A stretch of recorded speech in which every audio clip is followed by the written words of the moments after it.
Good afternoon, everyone. How are you doing today? Michael Zuber, author of One Rental at a Time. And something I'm working very hard on the last couple of months. I'm hoping, fingers crossed, to get it out in early January, but we shall see, is another online course where we introduce a couple of key topics. The first one, and really the main concept of the course, is going to be, what is your financial health score? As you will see momentarily, I believe there are 5 ranges that you could be in, anywhere from doomed to the 1%. We're going to go through each one here in a moment.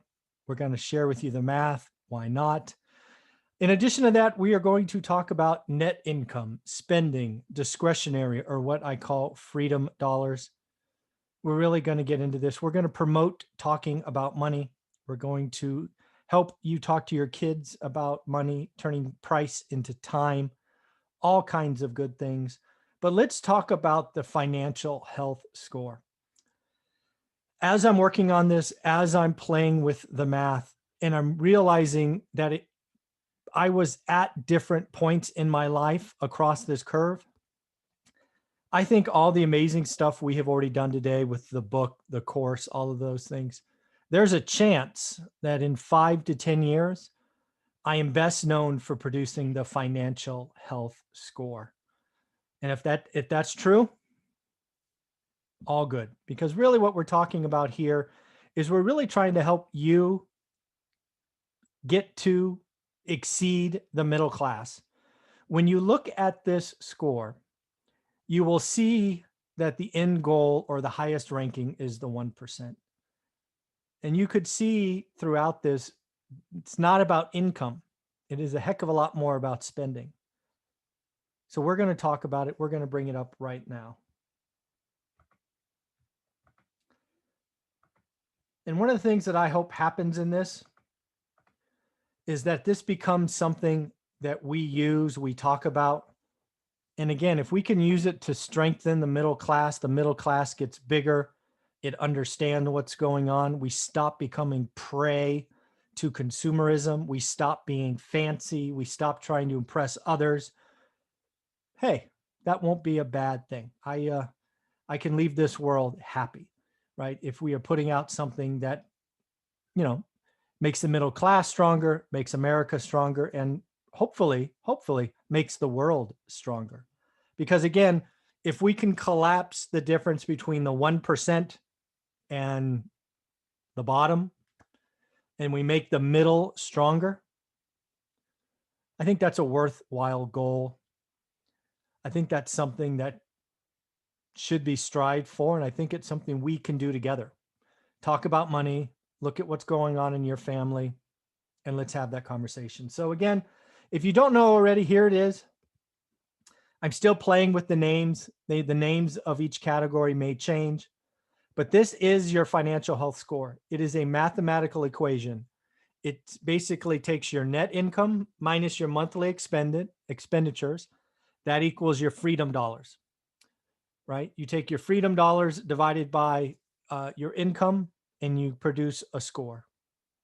If you're less than 0, you're doomed. What that means is your bills are 200 and your income is 150. You're going backwards. Razor's edge means your one mistake, your one hiccup, your one flat tire, your one toothache from being in trouble. Slippery slope, I call it that because I think you're the target, right? You're the target. You get the new credit cards, you get the new cars, you get fancy stuff, and pretty soon you go from slippery slope to razor's edge because consumerism consumes your dollars. The quietly comfortable. These are the folks that you don't even know. These are the folks I think that are in the millionaire next door. They just live below your means. If you've ever read this book, and actually I have it here. I should have had it out. Nope, the other one. I have 2 books by him. The Millionaire Next Door. I was actually lucky enough to get it autographed. How cool is that? Sometimes it pays to have a YouTube channel. Pretty cool. Thank you. But again, these are the millionaire next door. They live below their means. They're quiet, right? They never made a lot of money. There's teachers, policemen. They're just quiet. And then there's the 1%. These are the people that either make ungodly amount of money, think Graham Stephan, meet Kevin, or they live modestly, or think both, right? I did math for Graham Stephan once. I think he was a 93 or a 92. Just amazing. Makes oodles of money, has barely any expenses. Graham Stephan is someone we should all strive to be, right? The 1%, just amazing. But let's talk about each category, because I think if you recognize where you are, and if you take the course and you do your math and you find out where you are, I think it tells you something. And again, I look at this as someone who's been in all 5 places.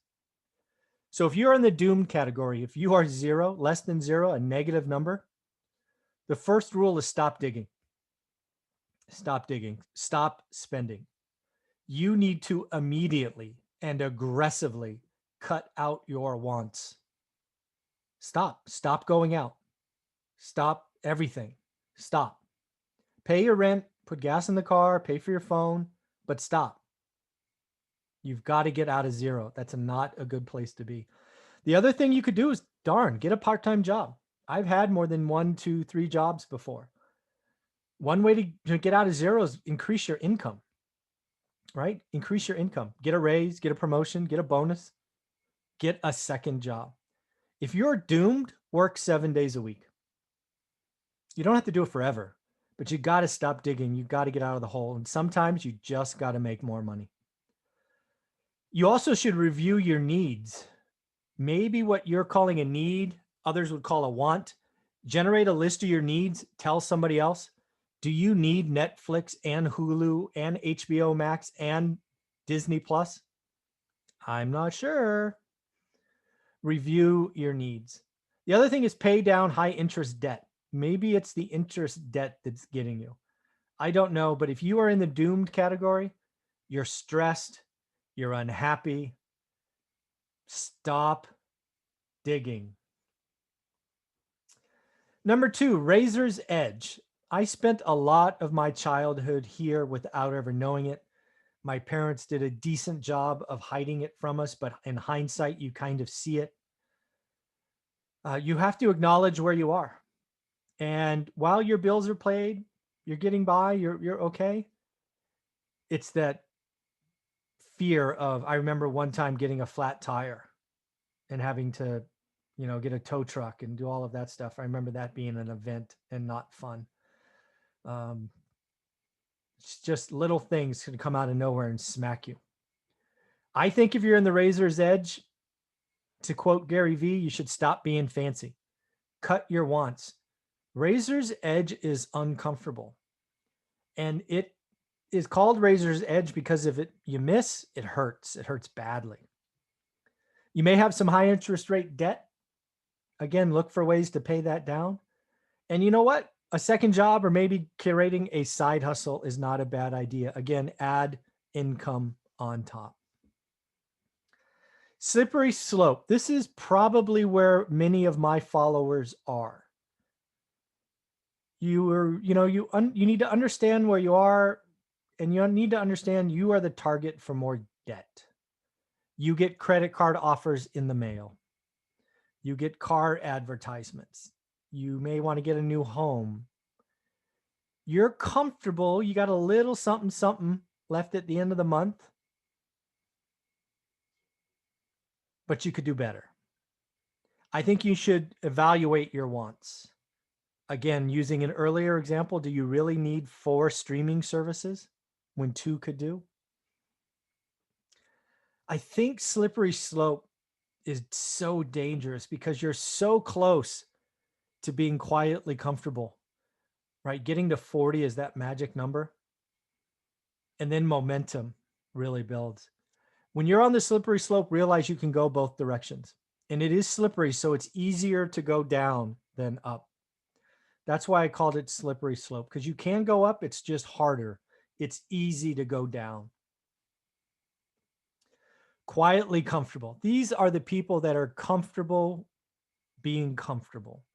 They don't need to live fancy. They probably don't have the nicest car, the nicest clothes, but they're saving, or they have discretionary money. I think they're saving, but they don't have to in my formula. Simple math says if you net 10 grand, you have 4,000 left over to do whatever you want. That's a 40. The same thing is if you make 1,000, you have 400 left over. You're a 40. If you make, what would it be? 100,000 and have 40,000 left over, you're a 40. It's just math. I want you to realize if you get here, congratulations. Don't celebrate. Don't go out and do something silly and pull yourself backwards. That would be a shame. But make some memories. You know, you've earned it. This is hard. Not a lot of people get here. I would guess 10 to 15% of people are here, maybe 18. I bet you it's less than 20. This is hard. We live in a consumer-based economy. We are hit with thousands of ads a day. The quietly comfortable don't even see them anymore. They just go on by. I suggest if you're here, make some memories.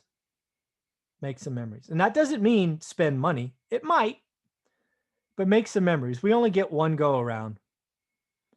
Smile more, take some pictures, celebrate, have fun.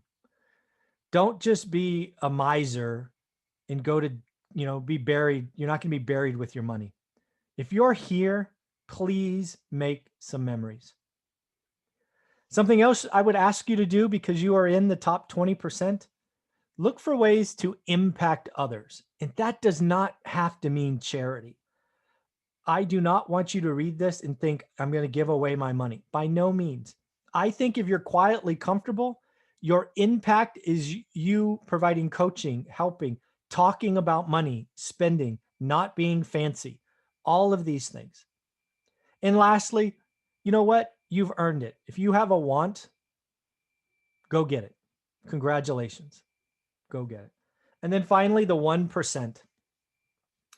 Man, wow, the 1%. Make a lot, don't spend a lot. Amazing. Keep it up. Graham Stephan, you're my hero. Make as many memories as you can because you can't get it back. Time is the only thing you can't get back. They haven't fixed that yet. And I would ask, if you get here, help others. If you can pull 10 people up, get them thinking, get them on the way to the middle class.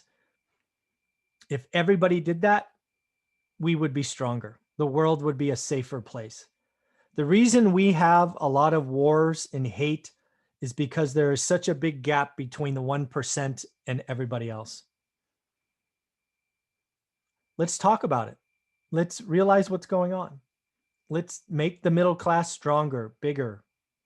And this is not just a US thing. Let's make the world's middle class better. Why not? Why? That'd be a pretty good goal. In the end, your financial health score is what you are today, but it will change. It'll change. It could change theoretically month to month. It usually changes with adjustments in income and then adjustments in monthly debt, monthly expenses. So again, something I put together, the financial health score. I'm really trying to talk about money, spending, freedom dollars. This should be a worldwide phenomenon. I think if we go after this together, we talk about money.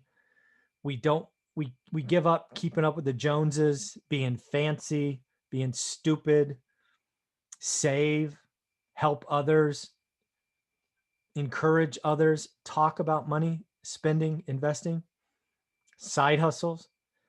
It's all good.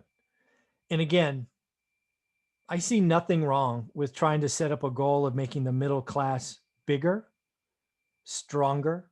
And if it is, we will have less wars. We will have less hate. That's what I think. Let me know what you think. Leave comments below. Take care.